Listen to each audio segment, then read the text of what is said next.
এই ডিজিটাল জেনারেশনের বাচ্চারা তো মাছ মাংস ডিম এসব কিছুই খেতে চায় না, শুধু বাহিরের ফাস্ট ফুড। তাই বাচ্চাদেরকে এইভাবে স্ন্যাক্স বানিয়ে দিলে কিন্তু টিফিনও রিটার্ন নিয়ে আসবে না। হ্যালো এভরিওয়ান, আসসালামু আলাইকুম। আমার আজকের রেসিপি হেলদি স্ন্যাক্স। তো প্রথমে এখানে আমি 2টা ডিম নিয়েছি। এখন দিয়ে দিব পেঁয়াজ কুচি, কাঁচা মরিচ কুচি, লবণ স্বাদ মতো, একটু স্পাইসি করার জন্য ভাজা জিরা গুঁড়া, গরম মশলা গুঁড়া, লাল মরিচের গুঁড়া দিয়ে সবকিছু মিক্স করে নিব। এখানে ঝালটা আপনারা আপনাদের পছন্দ মতো দিবেন।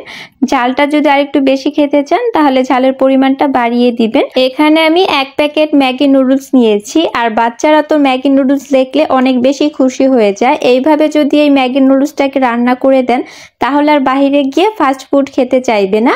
এখন আমি ম্যাগি নুডলসটাকে পানি দিয়ে সিদ্ধ করে নিব। এখানে আমি কোকোলা নুডলসও দিয়ে দিয়েছিলাম। আপনারা চাইলে এখানে যে কোনো একটা নুডলস দিয়ে এই স্ন্যাক্সটা বানাতে পারেন। নুডলসটাকে আমি 2 মিনিটের মতো সিদ্ধ করে নিব। এই নুডলসটা সিদ্ধ হতে কিন্তু বেশি সময় লাগে না। এই তো আমার নুডলসটা সিদ্ধ করে নেওয়া হয়ে গিয়েছে। এখন যে ম্যাগি মশলাটা আছে সেই মশলাটা দিয়ে দিচ্ছি। ম্যাগি মশলাটা দিয়ে একটু নাড়িয়ে চাড়িয়ে এই নুডলসটাকে নামিয়ে নিব। তারপর যে ডিমের মিশ্রণটা বানিয়ে রেখেছিলাম এই নুডলসটা ডিমের মিশ্রণে দিয়ে দিব।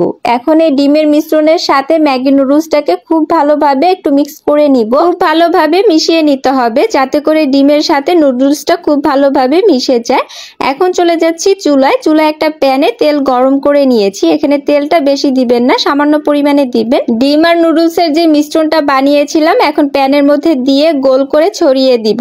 এরপর চুলার আঁচ একদম লোতে রেখে 2 মিনিটের জন্য ঢেকে দিব। এখন আলতো হাতে এটাকে উল্টিয়ে দিব। এই পর্যায়ে কিন্তু এটা একটু নরম থাকবে, যেহেতু এখানে আমি ডিম ব্যবহার করেছি তাই একটু সাবধানে এটা উল্টিয়ে দিবেন।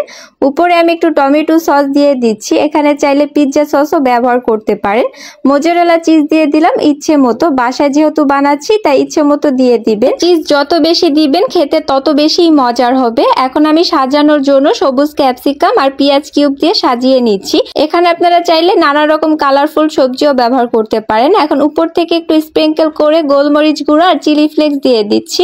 এটা চাইলে আপনারা কম বেশি বাড়িয়ে কমিয়ে দিতে পারেন। এখন অরিগানো দিয়ে দিলাম। আবারও উপর থেকে আমি একটু টমেটো সস দিয়ে দিচ্ছি। এখন এটাকে ঢেকে চুলার আঁচ একদম লোতে রেখে বেক করব 10 মিনিট। চিজটা যখন একদম মেল্টেড হয়ে গিয়েছে দেখতেই পাচ্ছেন আমার এই পিৎজাটাও কিন্তু হয়ে এসেছে। এখন এটাকে চুলা থেকে নামিয়ে নিব।